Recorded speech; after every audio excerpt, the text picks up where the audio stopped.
Hey guys, I want to make a new video going over my end of league thoughts. Now, I'm not done with the league or anything, but it's over a month into the league, and usually by now, GG is essentially done updating the patch. Yeah, this is probably the final patch we have. I doubt it's going to be a 0.1 patch at this point. So I kind of want to give my feedback, my overall feelings of 3.26, everything about this patch, the negatives, positives, all that. The first things first, let's talk about, what I liked. What are the positives of this patch?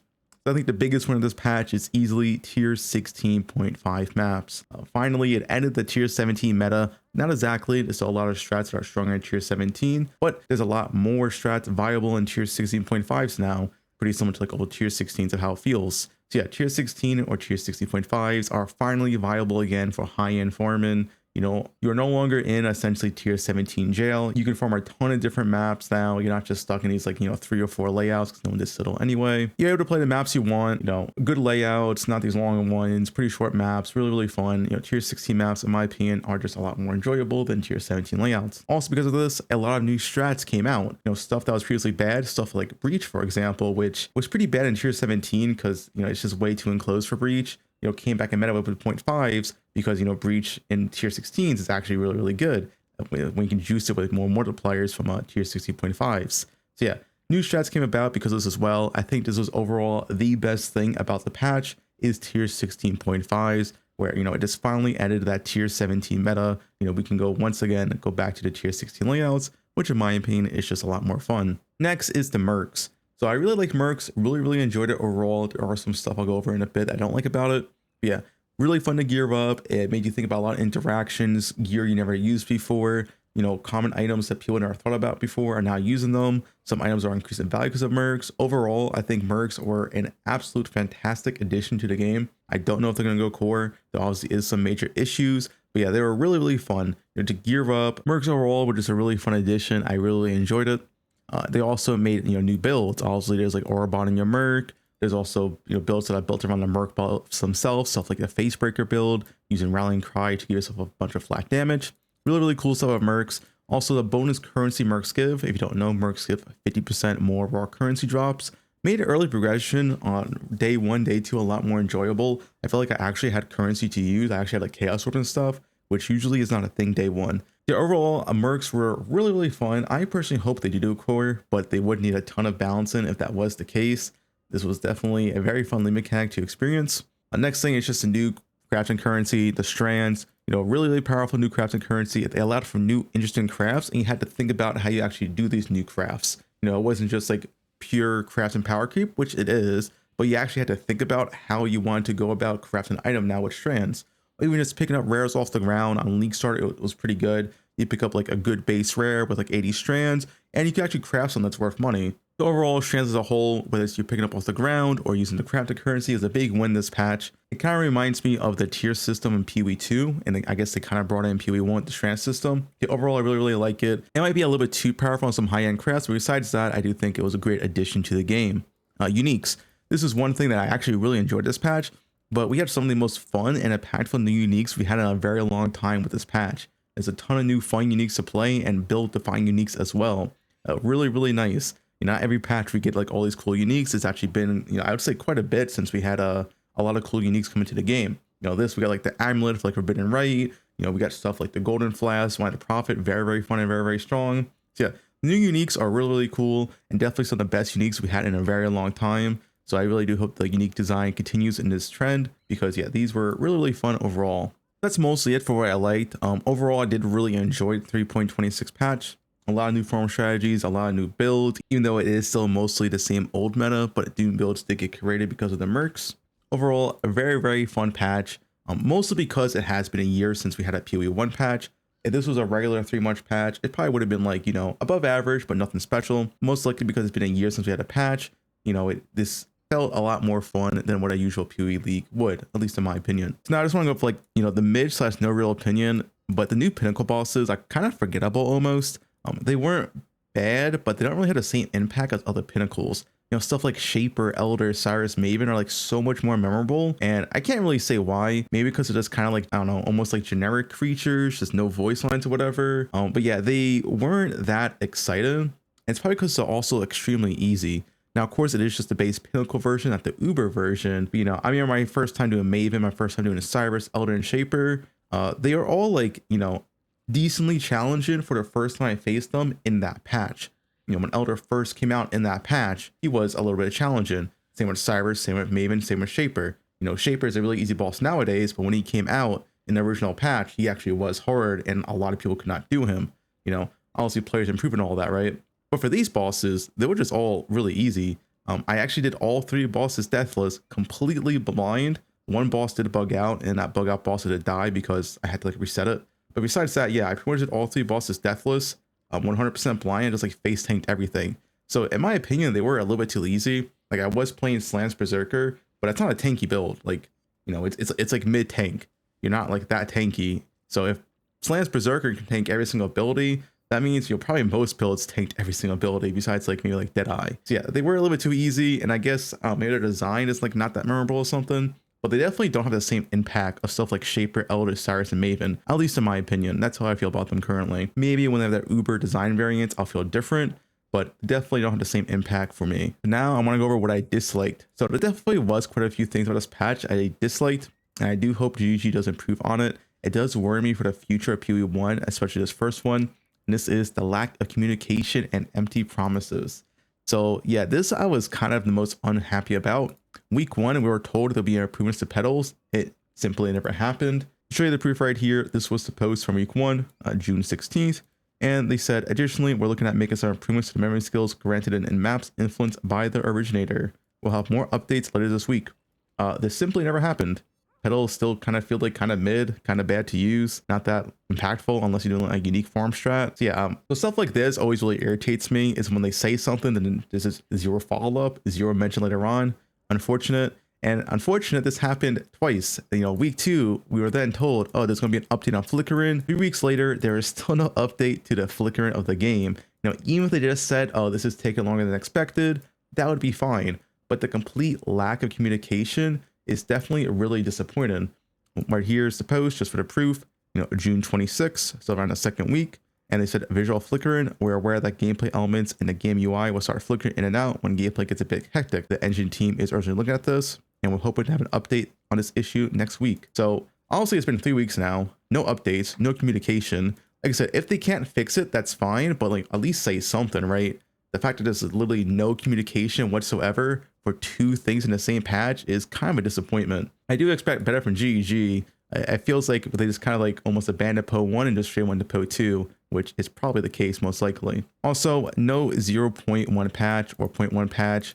Stuff like the Merc loot is extremely awful. It really surprised me that there's no 0.1 patch. This is probably the worst loot mechanic for loot next to a Kalandra.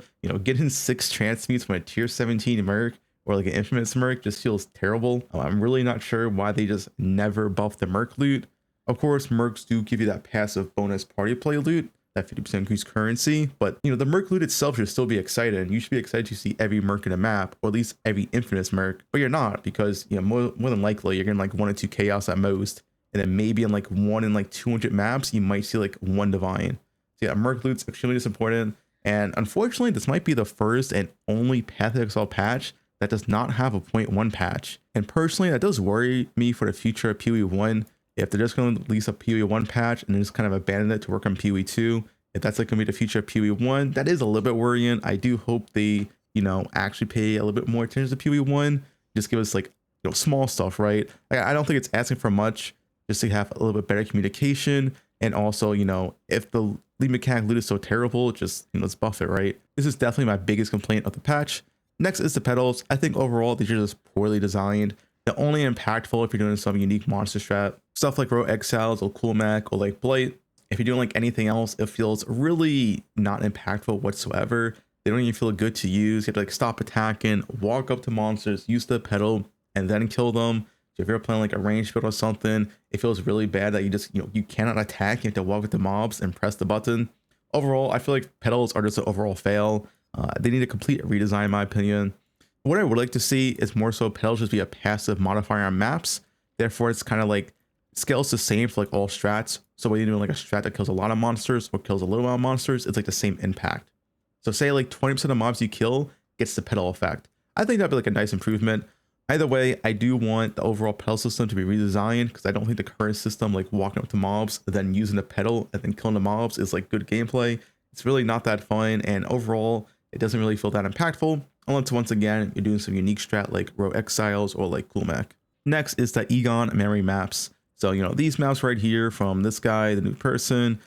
Overall, these just feel bad. I think these are just extremely poorly designed for a few reasons. Overall, they feel pretty pointless and useless. The main issue is you can't, pre-roll dozens of maps in advance. Having to roll every single map between every map is just bad, right? You have to roll this map, do this map, the next map, get your crafting currency out again, and roll the next map. And you can't even put a regex here, which is, also pretty bad, so that you have to look at every single mod. Yeah, overall, these maps just feel extremely bad to run. Not being able to pre-roll them is definitely the biggest harmful thing to them. And the upside's a little bit too random to be useful. Like, there is some good stuff, like you get like +3 Legion or like +3 Harbinger, but like, unless you swap your Atlas tree for every single memory map, you just don't really make use of it. Like a +3 Harbinger does nothing if you don't have a Harbinger tree.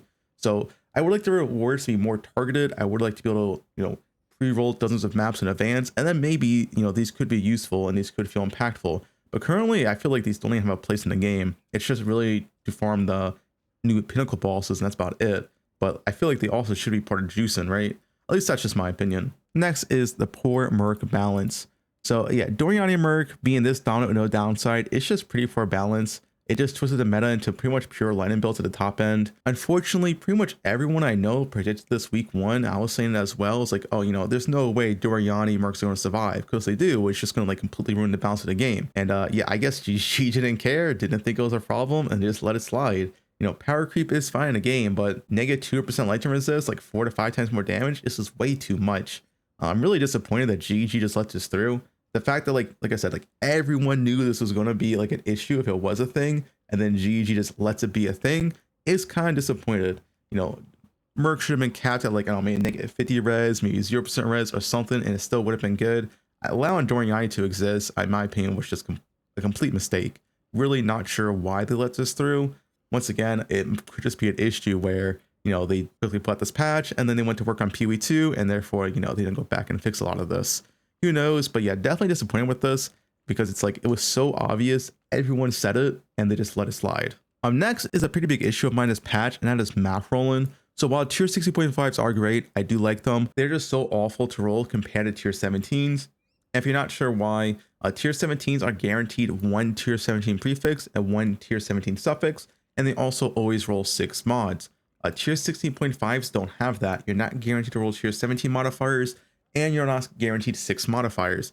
I think if they just made them exactly at tier 17s, where it's always 6 mods and always 1 prefix, 1 suffix, that would completely fix this problem for the most part. But yeah, they're way more expensive to roll and they're way more tedious to roll as well. I feel like if they always want 0.5s to be just as competitive with tier 17s, then they should also roll the same way, because it's extremely tedious to roll a bunch of tier 60.5 maps, especially if you build can't run all modifiers. It's so much chaos rolling. It's really, really unfun. Map rolling in current Path of Exile is currently the least fun thing to do, and it has been pretty bad since Necropolis League. I really do hope they go back on this, because, map rolling PoE used to be fast and easy, but yeah, that was before we had like more multipliers. But of course, there's also a more multiplier issue. More multipliers, like more currency, rarity, pack size, whatever. They're way too impactful compared to anything else, which forces this like really lame map rolling meta where you're just in hideout for so long rolling maps. As a downside, this also makes majority of 8 mod 0.5s also useless, as they roll random modifiers and they might have a low or 0 or more multipliers. In my opinion, 8 mod 0.5s should be the best for like raw loot. You should be dropping the most in these maps, but unfortunately most of the 8 mod 0.5s are just bad, because if they don't roll high more multiplier, well, then they're useless. So yeah, I would like something to change in the future for more multipliers. This whole rolling for high more multipliers is just not fun, and I don't think it's also that great for the game. But yeah, that's just my opinion on the current state of map rolling. Next is tier 60.5 sustain. I wanted to mention this because this is something Mark himself said. This is a minor issue, but Mark did say a big point of tier 60.5s would be the fact that you could self-sustain, which is just not true unless you're doing a map strat. You cannot self-sustain with any strategy unless you're doing a pure map strat, which I feel like kind of goes against what he said. Yeah, if you're putting like all map scarabs, you can self-sustain, but I'm doing a strat where I'm killing like 7k to 9k mobs a map, and I still can't self-sustain my maps, which feels really, really wrong. I don't know if this is intended or if Mark said it was just wrong, but yeah, Mark did say, a good point of tier 60.5s was the fact that you wouldn't have to trade for maps, which is just, completely wrong. You still have to trade for maps unless you're doing a pure map strat. Last two things is the risk meta and tier 17 modifiers. So risk meta for one patch is pretty fun, but it's personally not something I want to see long term. Everyone knows how powerful risks are. I made a ton of videos on risks this patch. It is extremely powerful this patch. The issue is it heavily destroys the build diversity for high end because there's not like an insane amount of builds that can do all map modifiers at a comfy level. And in my opinion, it's definitely why Trickster has overtaken once again as the most played ascendancy, at least on PoE Ninja. It's one of the few classes that can handle all map mods at a pretty comfy level. Of course, this might just be an issue with tier 17 mods itself. It's stuff like less action speed, drowning orbs, volatile cores didn't exist or were heavily nerfed or tuned down, then you probably wouldn't feel forced to play an ascendancy with like 20 KES and immune to action speed. So, it might not be a risk issue necessarily. It might just be a tier 17 mod issue. Some tier 17 mods are definitely drastically overtuned. But yeah, I definitely wouldn't want to see this exact same meta in next league because then once again, even Trickster gets nerfed, you're still going to play it because like there's not that many ascendancies and builds that can handle all map mods. And if risk stays this strong, well, I mean, that's just going to be the meta again. Lastly, the one thing I was disappointed about was the balance. It was pretty poor this patch. They did say 3.27, the next patch will be the bigger balance patch, but it was still disappointed after a year because the best builds and settlers are more or less still the best builds in this patch. They could have easily done some like fast fixes where they just adjusted the numbers of the most underused skills to shake things up, but they didn't. So yeah, I'm a little bit disappointed in this because, it has been a year and, playing the meta for like a year and now going on to like, I guess, a year and a few months, it's just not the most exciting thing. I do want to play new stuff, new meta. It's just fun. That's just how ARPGs are, right? Playing the same stuff all the time is not as fun. Yeah, anyway, that's my whole like patch review. I do think overall it's a really good patch, really fun. Maybe more so because we have had a patch in a year. But yeah, the tier 60.5 was definitely the best thing about this patch. It finally got us out of the tier 17 jail. I think if I had to rate this patch overall, my enjoyment, I would say it's like a solid like 8 out of 10. It's definitely up there. I wouldn't say it's my top 5 patch, but it is definitely overall a really solid patch and was pretty fun to play. But yeah, that's about it.